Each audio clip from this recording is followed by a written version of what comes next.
Today we're going to be talking about how the slavery issue turns into a political issue, and turns into a political issue that's intensely divisive for the country. Now, you might say, of course slavery is a political issue, and of course it was a divisive issue, but that really doesn't explain much, because it doesn't explain why it becomes an incredibly divisive issue in the 1840s and 50s. Why wasn't it a divisive issue before? So, just to say that slavery is a terrible thing, and of course any reasonable person would object to it morally and try to act to end it, it's not a good explanation for us. It's to put yourself in this 21st century perspective.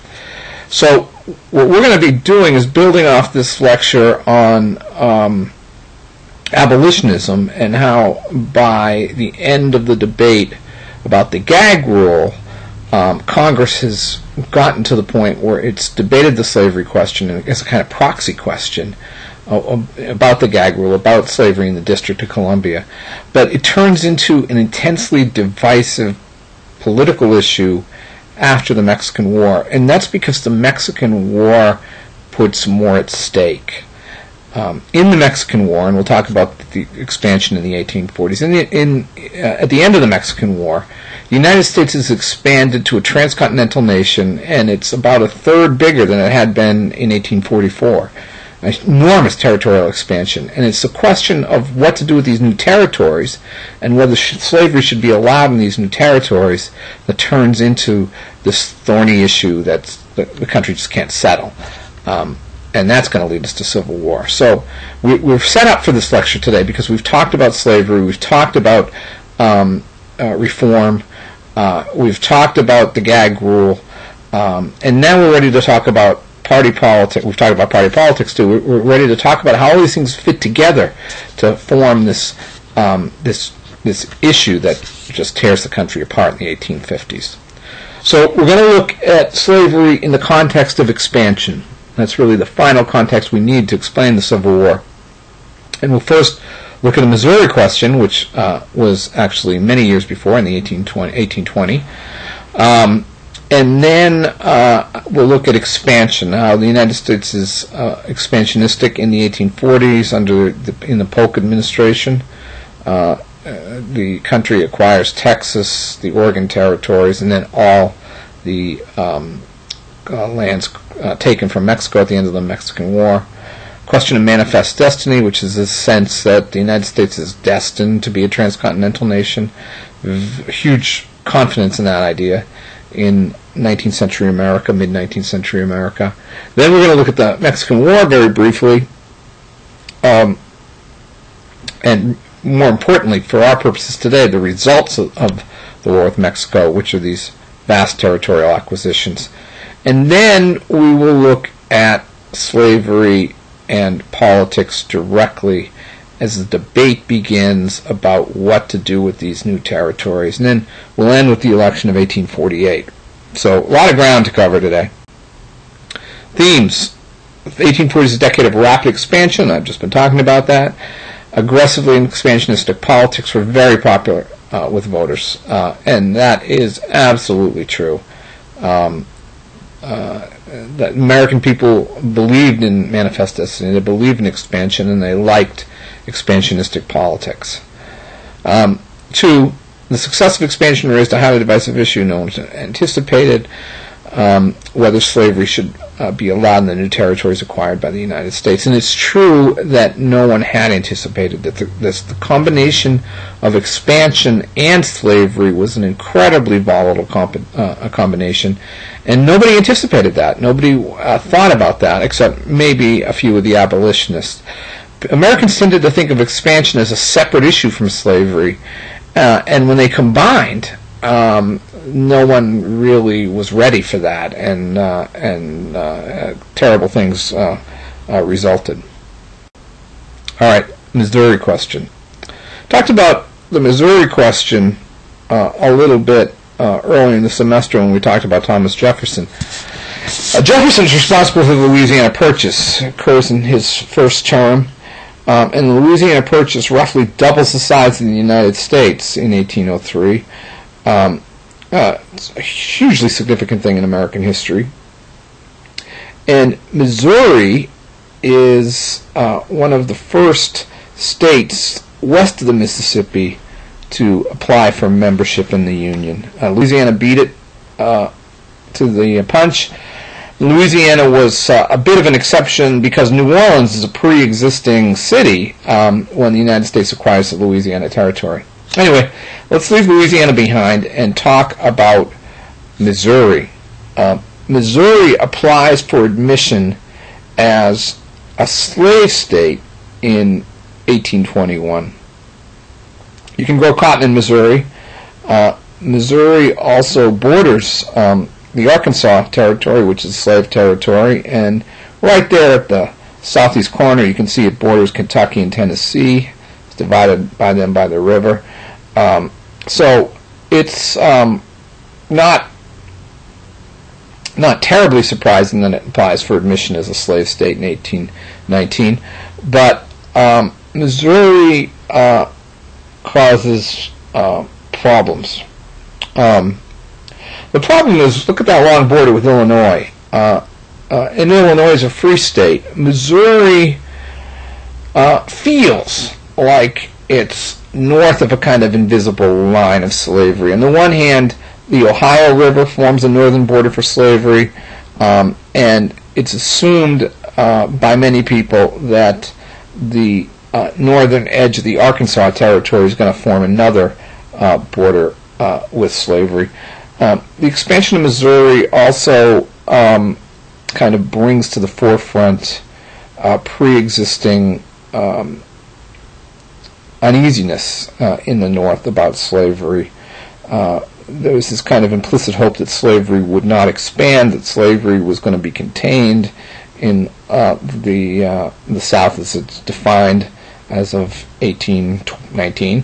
And Missouri seems to be creating an expansion of slavery in an unprecedented way. So there's a lot of objection to the Missouri admission.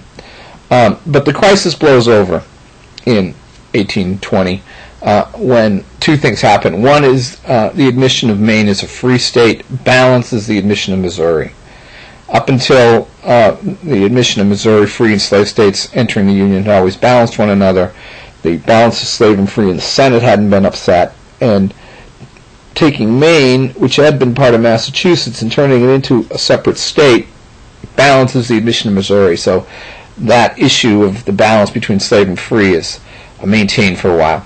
The other thing that's important in the Missouri Compromise is you can see the Missouri Compromise line. Missouri is acknowledged to be an exception to a generally free northern part of the Louisiana Purchase. I didn't put that very well. Basically, the Missouri Compromise line, and you can see it's there, 36 degrees, 30 minutes north of the equator, is the place where it becomes the northern border of slavery, with the exception of Missouri. So the South says, Missouri comes in as a free state, but we have no further ambitions to northern slavery. It seems like a pretty good deal in 1820. You're really, between the rainfall line and northern latitudes, there's not much of a cotton area they're giving up or anything like that. Anyway, that's the deal, and it holds for 2 generations, it holds for 28 years, I guess I should say, rather than more like 1 generation than 2. In 1848, everything starts to fall apart. So let's talk about that. There's another map of the Missouri Compromise. Okay. In the 1840s, expansion becomes a huge issue. And first we got to look at Texas, and we got to look at Texas in the 1830s. What happens in Texas is that northern Texas, along the Gulf of Mexico there, the area that borders Louisiana, northern Texas is settled first by Americans. That these slaveholding, cotton-growing Southerners who've been on the move across the Southwest, the old Southwest of the United States. A huge percentage of, for instance, of people born in South Carolina in 1800 wind up living in Arkansas or Mississippi or Louisiana or Texas by the end of their lives. This is a very, very mobile population. And this mobile population is driven by the desire for cotton wealth, which means that it's also a population of white people that's bringing slaves with it, and that the expansion of the cotton kingdom across the South means the expansion of slavery as well. So Texas is the western border of this. It's an international border between Texas and Louisiana, but nobody pays attention to that. And all of these American slaveholders move into East Texas and begin growing cotton there. Now, they're English-speaking. They're essentially Americans, except that they've crossed this border. Well, they begin to have problems. One of their problems is that they begin to fear that Mexico was going to outlaw slavery, which it does after the Texas Revolution. Another is that they become resistant to control from Mexico City. And the result of these clashes, really the underlying problem is these people consider themselves to be American Southerners before they consider themselves to be Mexican citizens. In any case, the Texas Revolution breaks out. And you know some of the story of the Texas Revolution. You know the story of the Alamo, for example. And the Texans win. Doubt I'm surprising anybody with that news. The Texans win independence in 1836. And they would like to join the United States. Sam Houston, for example. Houston, Texas is named after him. He's a governor of Texas. He's a later United States Senator from Texas. Sam Houston was from Tennessee. He was a protege of Andrew Jackson. So these people consider themselves Americans, and they want to join the United States as a new state, and for 9 years they can't. They can't because of, largely because of northern resistance to the expansion of slavery. A lot of people in the North worry. They worry about a couple of things. They worry, first of all, that Texas is an enormous place and that it is potentially going to be carved up as its population grows into more than one state, and that there'll be an addition of multiple slave states to the Union if Texas is accepted. That's one issue. Another issue is the question of relations with Mexico.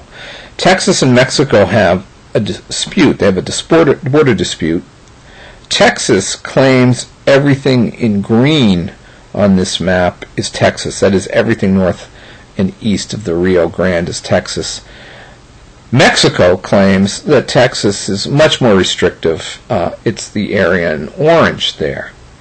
So if the United States accepts Texas as a state, one of the concerns among Northerners is that it's also going to inherit this border dispute with Mexico, and that could lead to war.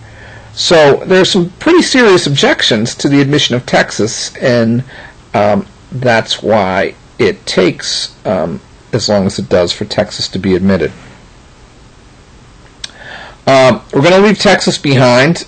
Texas does get admitted, but I'll tell you that story in a minute, and look at Oregon. This is a map of the Oregon Trail. In the early 1840s, there is a new influx of pioneers going from the Midwest, from Iowa and Missouri, to Oregon, to the Willamette Valley. And as the Willamette Valley in Oregon begins to be settled, go back to this map, Oregon had been discussed before, and it was jointly claimed by both the United States and Britain as part of Canada. And while there weren't any settlers there, this area of a dual claim to Oregon, and not only Oregon, but what's now also British Columbia, both countries claim both areas, was kind of a dormant issue. But as Americans begin to settle into the Oregon Territory, this once dormant issue is beginning to become more serious. So here's a slide of the Oregon Trail. It's romanticized into the 19th and 20th centuries. And here is a painting of some of these pioneer families that are heading to Oregon. And here's some of the Oregon Trail left over. You can find much of it still pretty much looking like that in places like Idaho and Wyoming. All right, now let's get to James Polk. There's James Polk. James Polk was another governor of Tennessee, another protege of Andrew Jackson's, and Polk manages to get himself nominated as the Democratic nominee for president, Democratic Party's nominee for president in 1844. He's a relatively unknown figure. He's the first candidate ever in United States history called a dark horse. He kind of comes from nowhere. The convention is strongly divided. The presumptive nominee would most people would have probably assumed would be Martin Van Buren, who had been president. But Van Buren's a New Yorker. He's considered unreliable on slavery by many Southerners. And there's enough factionalism in the party that people settle on somebody who's a second choice, and that turns out to be Polk. Polk's a Tennessean. He's a slaveholder, and he's a guy who therefore doesn't see any particular problem with annexing Texas. Nor is he all that concerned about this border dispute with Mexico. He thinks that the United States could win a war with Mexico, and there's nothing to worry about. So Polk gets the nomination in 1844, and he wins election. And as president and as a candidate, he has unapologetically expansionistic policies. Polk is a guy who believes what they do is divide Oregon into two. They continue the border of Canada that was set in 1818, with the exception of the tip of Vancouver Island, which goes with British Columbia, and Oregon Territory is kind of neatly divided, and United States and Britain avoid war. Okay. This notion of manifest destiny, this idea that the United States is destined to expand, is very, very prominent and is driving all of these expansionistic questions. John O'Sullivan here, John was the editor of a Democratic Party newspaper, and he's the one who coined the phrase manifest destiny, which is very pithy, and the reason it's remembered is because it kind of pithily sums up this attitude that Americans have that it's divinely ordained that the United States is going to be a transcontinental nation. The vast majority of Americans believe that in the 1840s. Democratic Party politics, especially under the Polk administration, is expressly expansionistic. And this is kind of notion that the United States has a right to be this transcontinental nation, and that natives or Mexicans or the British shouldn't get in the way, or there's going to be trouble. So this is a very, very popular idea. It's tied to notions of racial superiority, but obviously in the case of this question with Britain, it's not exclusively a racial question. and it's a hugely important driving force in politics, particularly within the Democratic Party in the 1840s.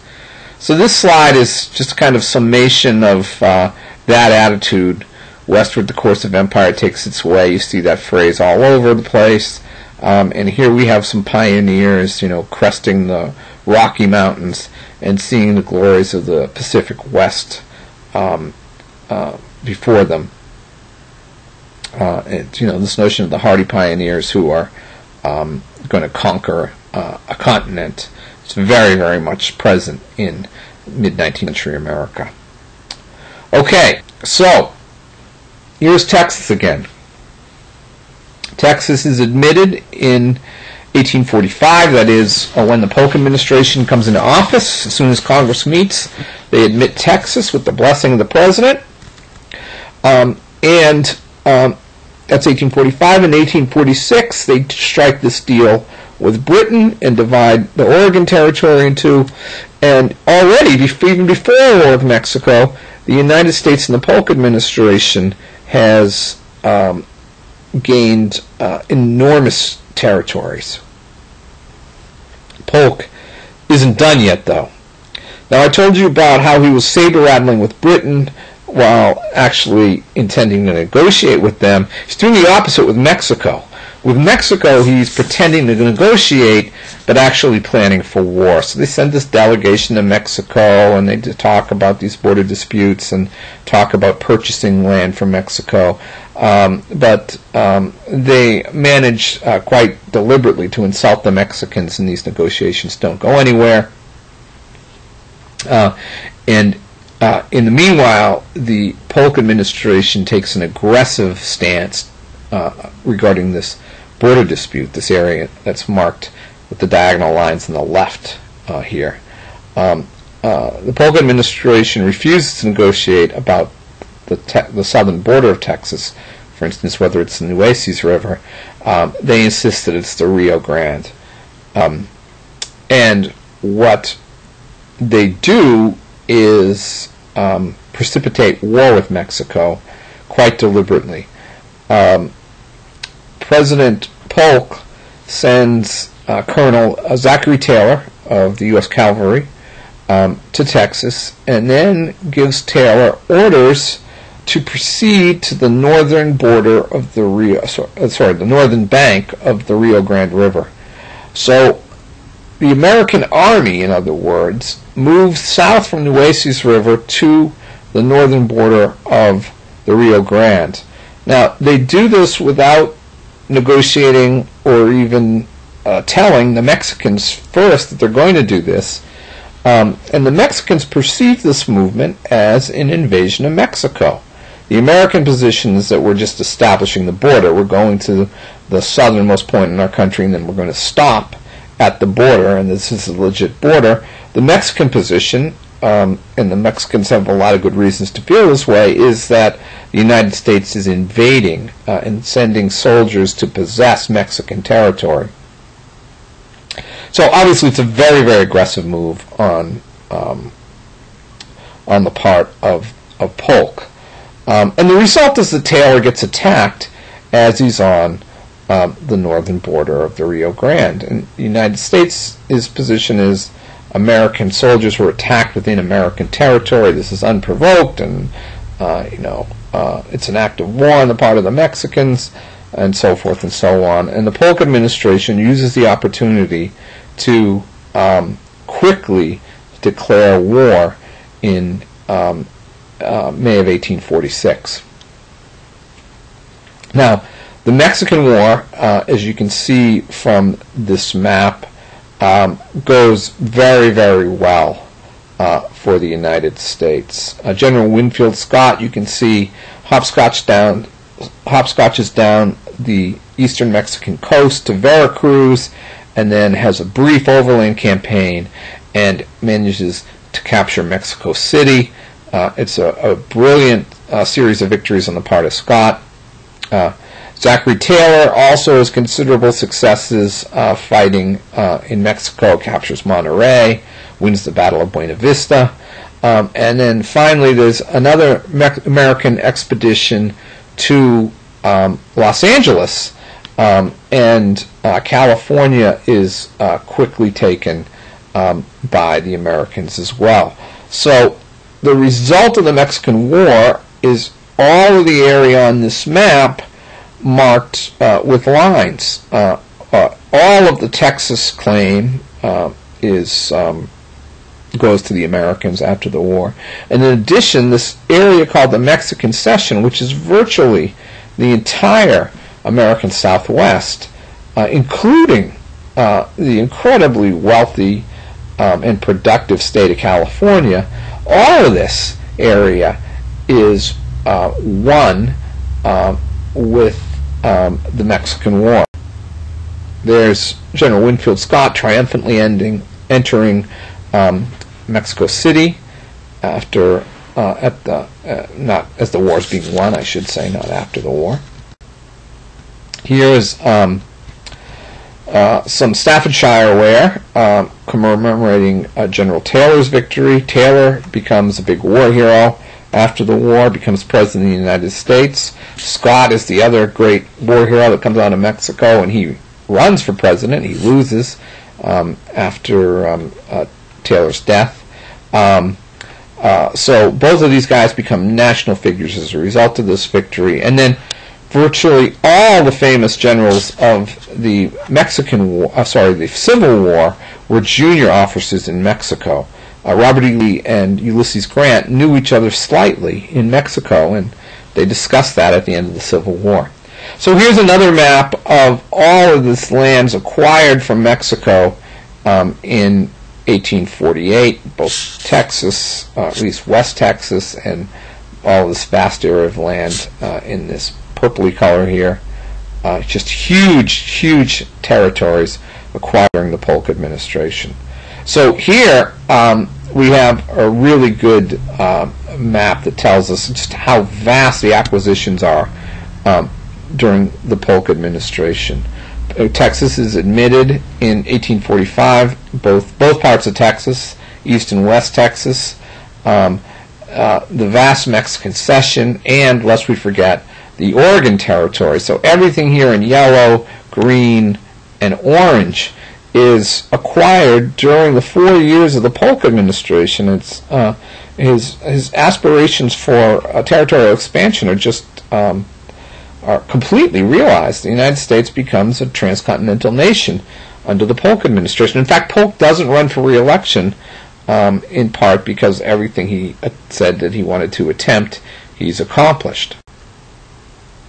Okay, now we're going to get at last to the question of slavery. Here's our map of the Missouri Compromise line, and suddenly in 1846, before the war's even won, this question about slavery and the limits of slavery begins to arise again, because all of this area I just showed you in the last map, which is part of Mexico on the map we're looking at right now, all of this area is right along this Missouri Compromise line. So the question arises, below the Missouri Compromise line in the new areas conquered in the Mexican War, are they going to be slave territory? In other words, will Southern California, for example, be slave territory if we extend the Missouri Compromise line all the way to the Pacific Ocean? And this is a profoundly disturbing potential resolution to this issue to all anti-slavery Americans and Northerners in general, really.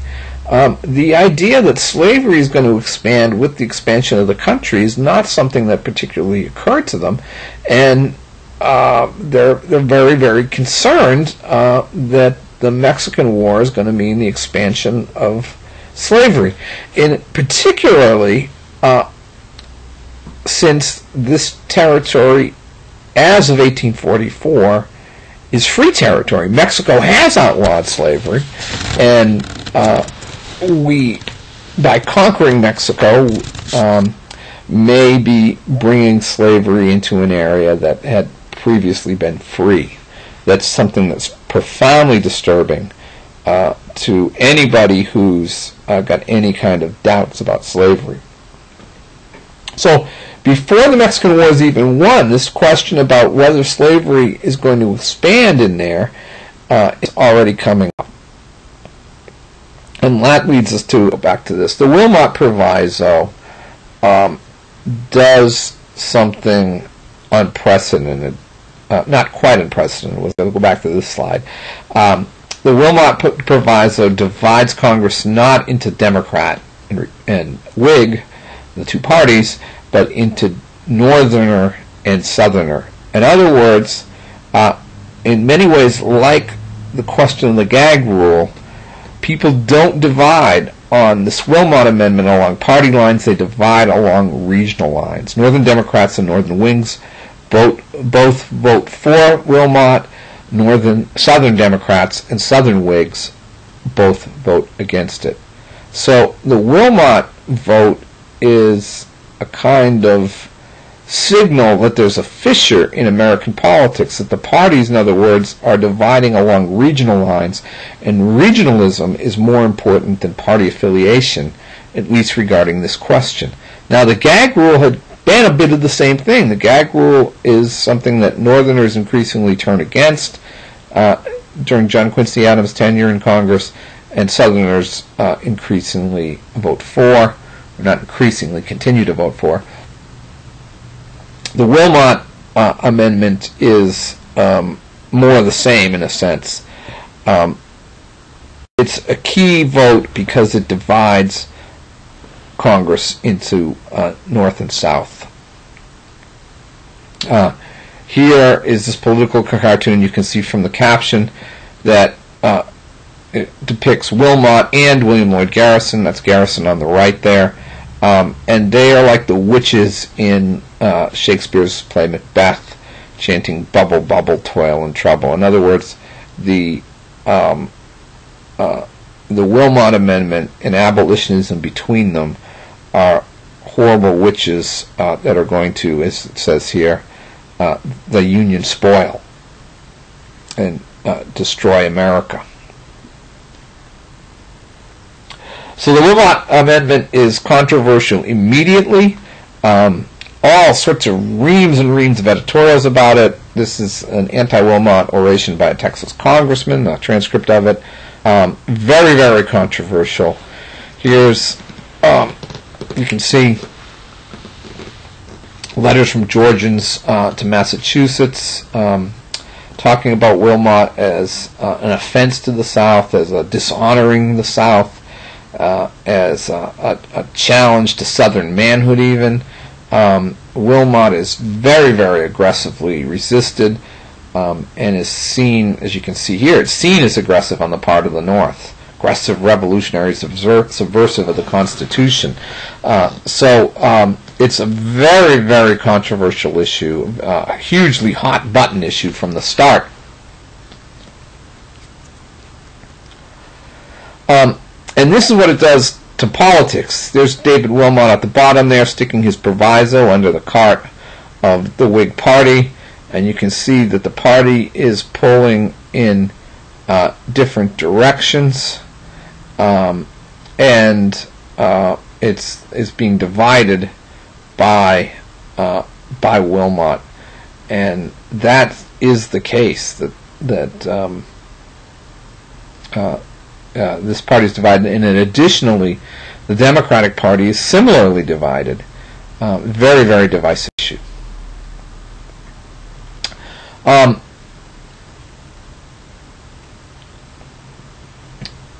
The Wilmot debate is something that people who are astute political observers are very, very concerned about. John C. Calhoun, the South Carolinian slaveholder, says that when our difficulties with Mexico end, our difficulties with each other will commence, and he turned out to be right. And here's Thomas Hart Benton. Thomas Hart Benton was another old Tennessean. In this case, somebody who winds up in Missouri. He becomes one of Missouri's first two United States senators. He's a long political career, and he's in the Senate when the Wilmot Proviso comes up for vote And Benton says that it's going to make the slavery question inescapable. He says that slavery is going to be like a biblical plague, just as there are locusts or frogs everywhere, during one of these biblical plagues, they're inescapable. So the slavery question is going to be inescapable. No matter where we turn, we're going to be faced with the slavery question.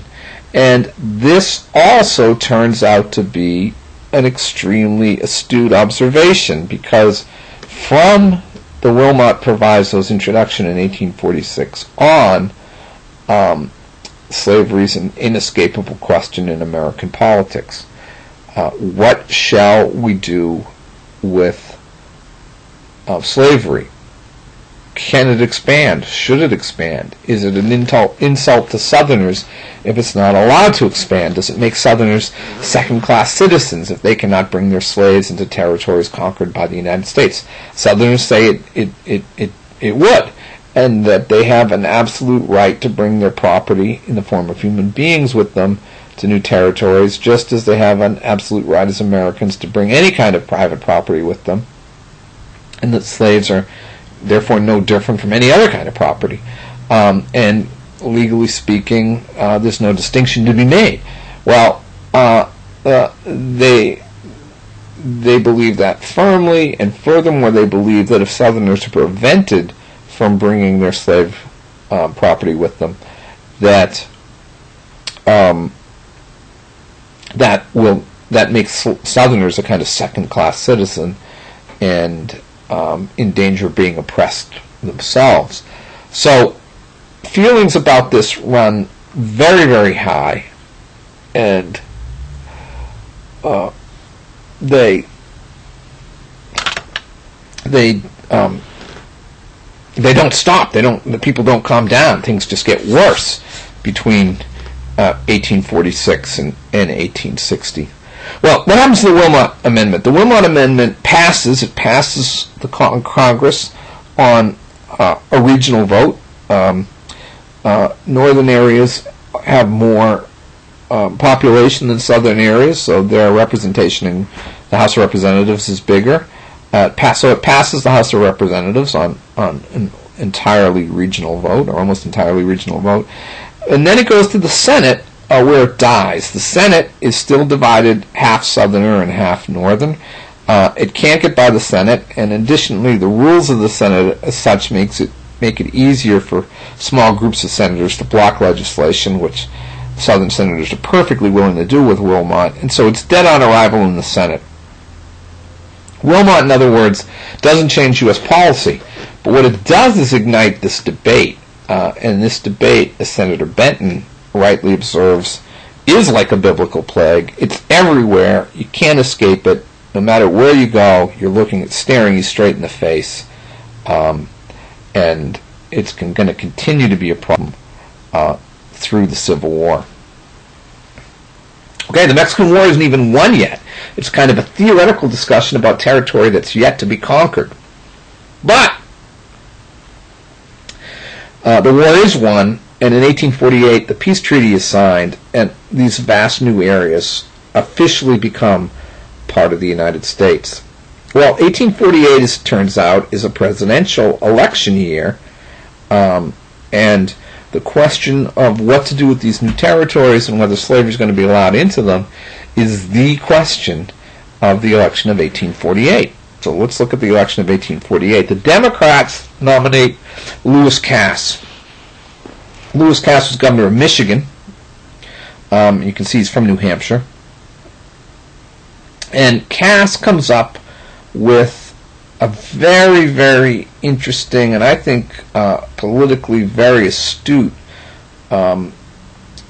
solution to this issue about slavery in the territories and what needs to be done about it. Now remember, when you're a politician running for president, you're trying to get votes from all regions of the country and put together a coalition of many different states.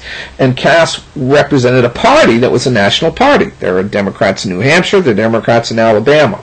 So it's very, very difficult to take a party position on the expansion of slavery that's not going to offend a huge number of your constituents. That's the big problem for national politicians in the 1840s and 50s.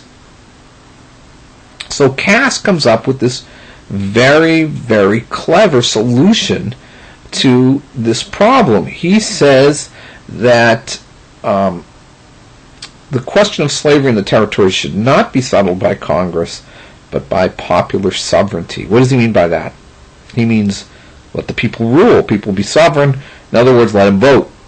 So he proposes that the way to solve the slavery question in the territories is the way that the slavery question has always been resolved, that people be allowed to vote on whether their state constitution is going to contain slavery.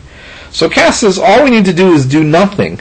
Let nature take its course. Let Americans debate and move to these new territories, and then vote about what they want, and all will be well. That we have to trust democracy, and that'll see us through. And that the proper position of the president is not to have a position on issues that are best settled by the states. So Cass takes this kind of principled hands-off position in 1848. His opponent is Zachary Taylor.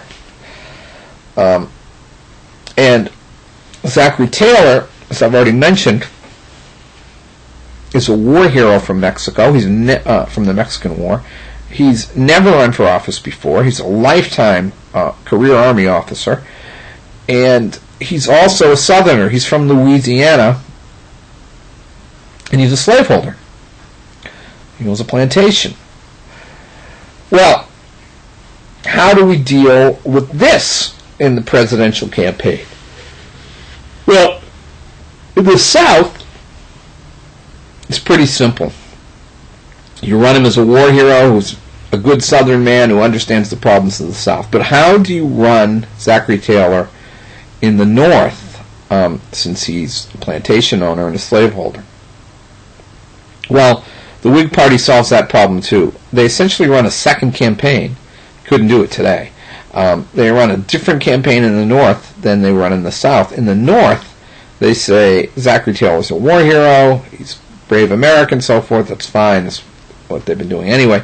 But on the question of slavery, they say Zachary Taylor believes in a hands-off attitude towards slavery. Even though he himself is a slaveholder, he believes that the president should defer to Congress.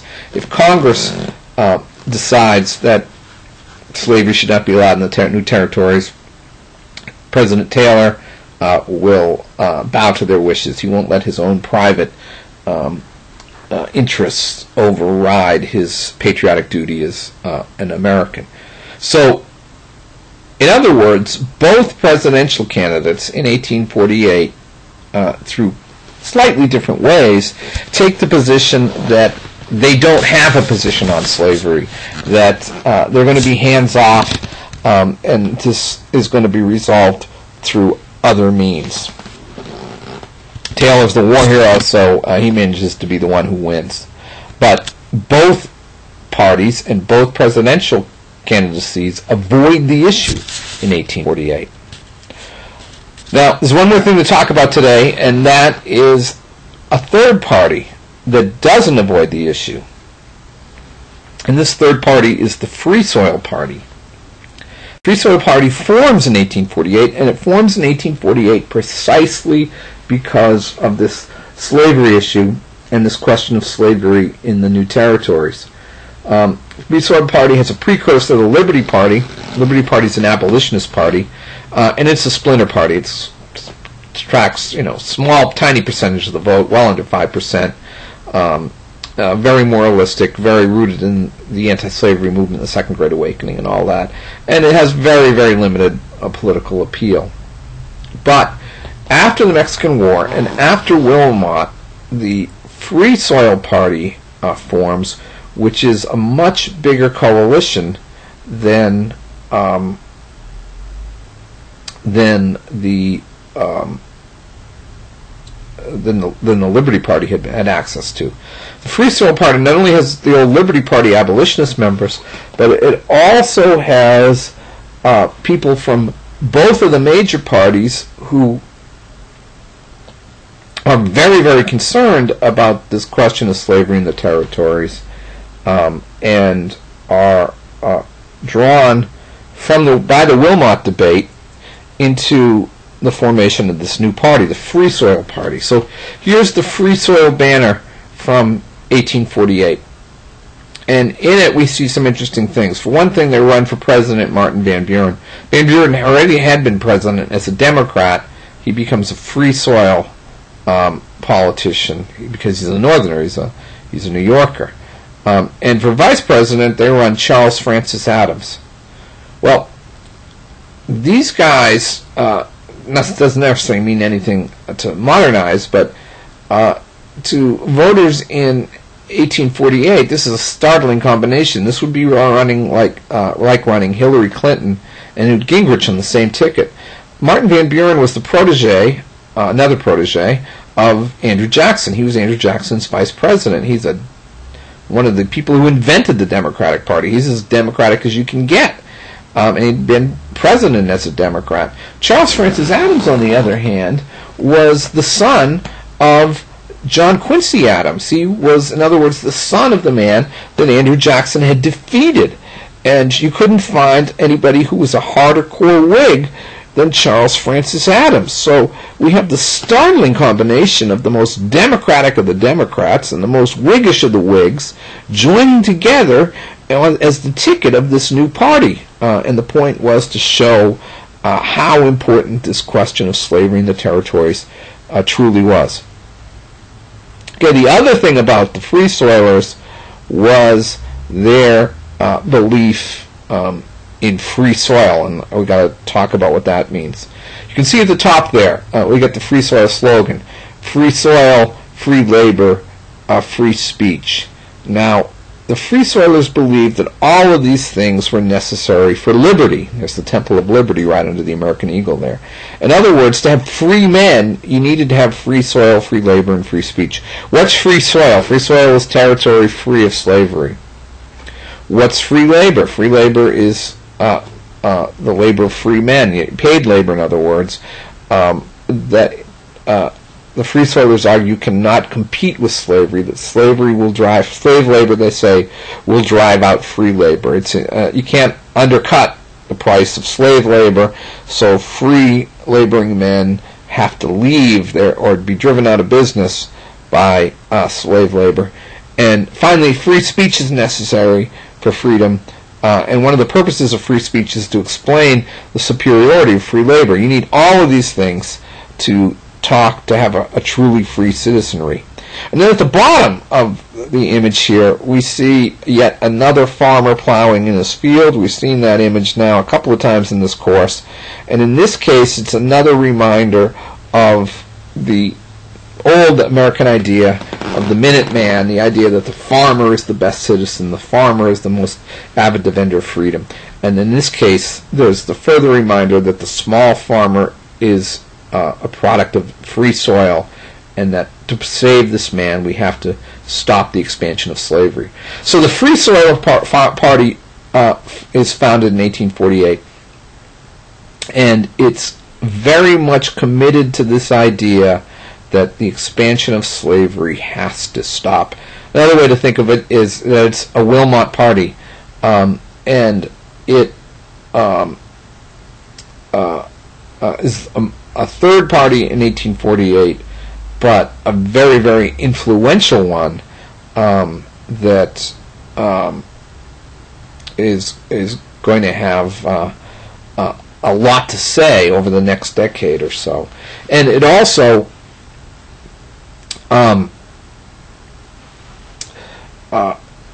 makes this question of free soil, this question raised by Wilmot, into a question that is not going to go away. That issue is the issue of the Free Soil Party, and it's going to have dire consequences for the country over the next 10 years or so. Here's another part of the Free Soil slogan. This is for a free soil rally: free soil, free labor, free speech. The joining of all these things together is necessary for liberty in America, the Free Soilers argue, And you can see underneath that it says all persons opposed to the election of Taylor or cast to the presidency and to the extension of slavery and the slave power are invited to meet. And this is in Boston. It's in Dorchester, Massachusetts. That's the kind of rhetoric they're using. They're the ones who begin this use of this phrase, the slave power, that slavery is dangerous and there's a conspiracy of powerful slaveholders to run the country and so forth and so on. It's going to be a very powerful idea over the next decade or so. And here's a speech in Congress called Aggressions of the Slave Power. So the rhetoric in Congress is, you can see that this is in reply to Jefferson Davis in the speech in the Senate. Jefferson Davis is senator from Mississippi in 1850. So you can see that the rhetoric of the question of slavery and liberty is getting very, very heated. We've got a third party now devoted to the idea that the expansion of slavery must cease. We have Southerners increasingly defensive about their position and also increasingly adamant that their rights as Americans includes the right to own slaves.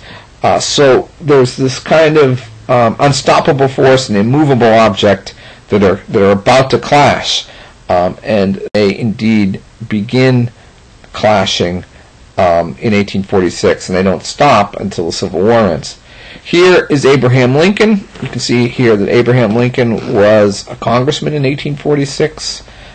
He was a Whig from Illinois with Free Soil sympathies, and he votes for Wilmot in his only term in Congress. So once again, we're ending with Lincoln and pointing toward what's going to happen just a few years later, the outbreak of the Civil War.